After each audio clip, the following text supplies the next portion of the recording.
Hi guys. I am very excited to announce I have a weekly segment coming at you. A weekly segment, yay! And it's going to be based on my favorite topics, which is creepy things.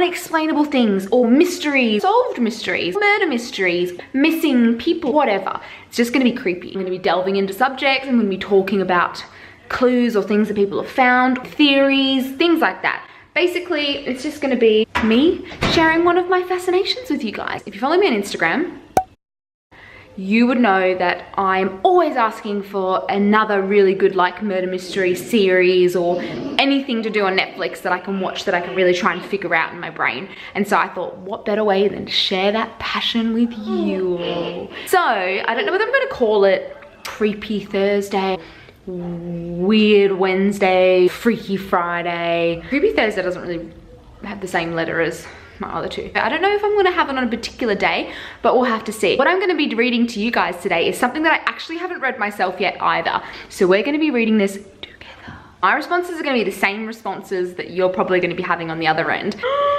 But it does look creepy. It's called Footsteps, and it starts off, from what I've skimmed, with a 6-year-old kid lying in bed hearing footsteps.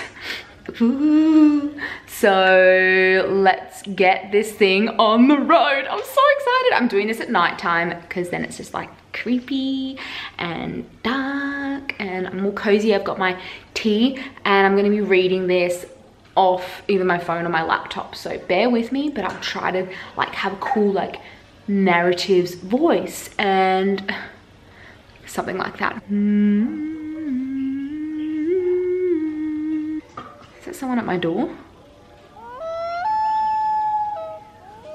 False alarm! Anyway, let's do this. Let's read something freaky. Ellie Fisher with another Chronicles. Footsteps. This is long, so I apologize for that. I've never had to tell this story with enough detail to actually explain it all the way. But it is true, and it happened when I was about 6 years old. In a quiet room, if you press your ear against a pillow, you can hear your heartbeat. But as a kid, the muffled rhythmic beats sounded like soft footsteps on a carpeted floor. So as a kid, almost every night, just as I was about to drift off to sleep, I would hear these footsteps. I would hear these footsteps and I would be ripped back to consciousness, terrified. For my entire childhood, I lived with my mother in a fairly nice neighborhood. That was in a transitional phase. People of lower economic means were gradually moving in. These people were like myself and my mother. We lived in the kind of house you see being transported in 2 pieces interstate. What?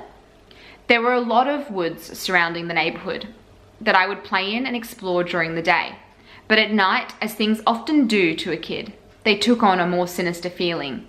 This, coupled with the fact that due to the nature of our house, there was a fairly large crawl space underneath, filled my mind with imaginary monsters and inescapable scenarios which would consume my thoughts when I was awoken by footsteps.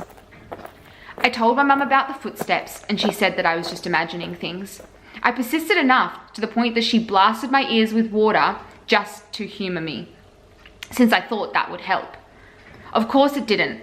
Despite all of the creepiness and footsteps, the only weird thing that ever happened was that every now and then I would wake up on the bottom bunk despite having gone to sleep on the top. Ugh. But this wasn't really weird, since I'd sometimes get up to pee or get something to drink and could remember just going back to sleep on the bottom bunk. I'm only a child, so it didn't matter. This would happen once or twice a week. Waking up at the bottom bunk wasn't too terrifying, but one night I didn't wake up on the bottom bunk. Ooh. I heard the footsteps, but was too far gone to be woken up by them.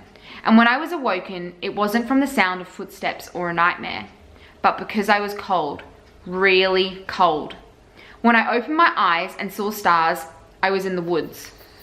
Oh my, whoa, I just got goosebumps. I sat up. I still got them.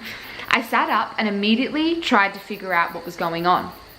I thought I was dreaming, but that didn't seem right, though neither did being in the woods. There was a deflated pool float in front of me. One of those ones shaped like a shark. That's weird. This only added to the surreal feeling, but after a while it seemed like I was going to wake up as I wasn't asleep. I stood up to orient myself, but I didn't recognize these woods. I played in the woods by my house all the time, so I knew them really well. But if these weren't the same woods, then how could I get out? I took a step and felt a shooting pain in my foot, which knocked me back to where I'd just been laying. I had stepped on a thorn. By the light of the moon, I could see that they were everywhere. I looked at my other foot, but it was fine, and as a matter of fact, so was the rest of me. I didn't have another scratch on me, and I wasn't even that dirty. I cried for a little bit and then stood back. I didn't know which way to go, so I just picked a direction. I resisted the urge to call out since I wasn't too sure I wanted to be found by who or what might be out there. I walked for what seemed like hours. I tried to walk in a straight line and I tried to course correct when I had to take detours, but I was a kid and I was afraid, and only once did I hear a noise that scared me. It sounded like a crying baby. I think now that it was just a cat, but I panicked. I ran veering in different directions to avoid big thicks of bushes and collapsed trees. By that point, my feet were in pretty bad shape. I paid too much attention to where I was stepping and not enough to where those steps were leading, because not long after hearing the cry, I saw something that filled me with a kind of despair I haven't experienced ever since. It was the pool float. Oh, that's freaky. That's like so scary.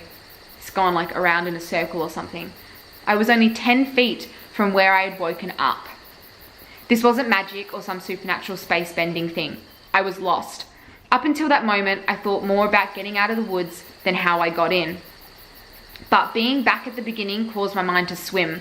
I wasn't even sure that these were my woods. I had been hoping that they were. Had I run in a huge circle around that spot? Or did I get turned around and start making my way back? How was I going to get out? At the time, I thought the North Star was the brightest star. So I looked, found the brightest one, and followed it. I don't think I even knew that when I was 6. It's very clever. Eventually, things started to look more familiar. And when I saw the ditch, a dirt ditch where my friends would play in, I knew I had made it out. By that point, I was walking really slowly because my feet hurt so much. But I was so happy to be so close to home. When I actually saw the roof of my house over a neighboring lower set house, I let out a light sob and ran faster. I had already decided that I wouldn't say anything because I had no idea what I could possibly say. I would get back in the house somehow, clean up, get into bed. My heart sunk as I rounded the corner and I noticed my house come into view. Every single light in the house was on. I knew my mum, there's a midgie. I knew my mum was up.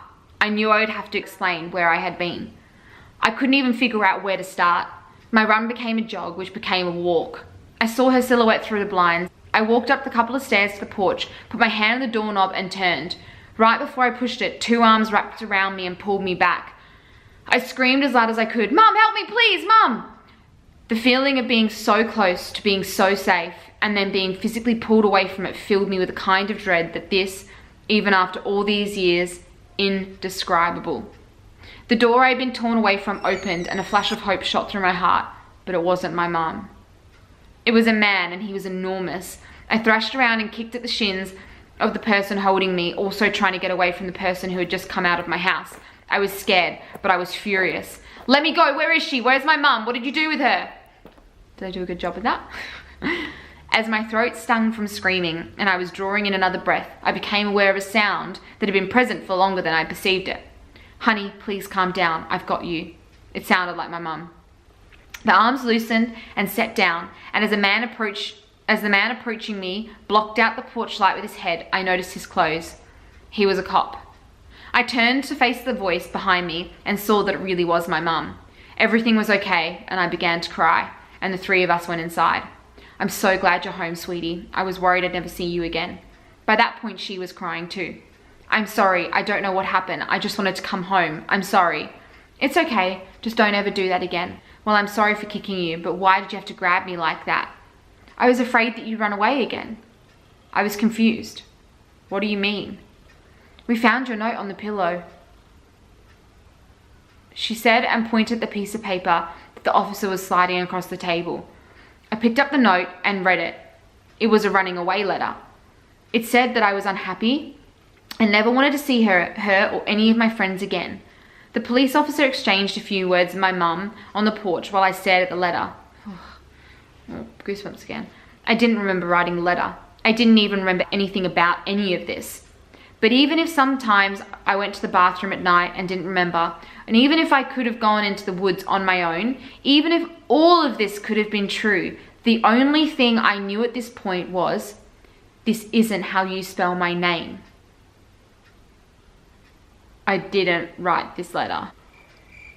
Oh my gosh. That is just chapter 1 of 6. That is freaky. Oh my gosh. So thoughts. 1, you know how he said there was that space under his house? So do you think that someone was actually walking like back and forth? Like he was legit hearing footsteps of someone walking back and forth. 2, if someone was moving him around his room and putting him like from the top bunk to the bottom bunk and things like that, then why didn't he wake up? Like I know that even when I was 6, you know, when your parents would take you to a friend's house and then they'd put you to sleep there for a little bit and then you'd wake up when they were moving you back home, like taking you to a house, like back to your house. I would always wake up, like, and I was 6, so how did he not wake up? Thirdly, was he like drinking something or eating something, the same thing, like a Milo or something before he went to bed? Like maybe he was being drugged? I don't know, that's weird. 4th, the pool float. Like if they're in a, why do they even have a pool float? The pool float, and who wrote the letter?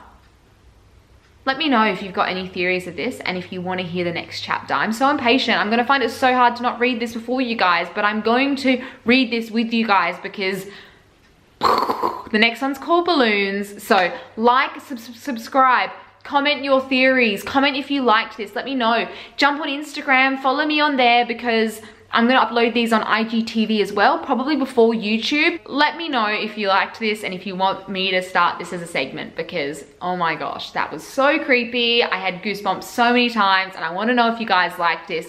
So let me know on YouTube below. Follow me on Instagram because I'm also going to be posting these on IGTV. Ellie Fisher, out.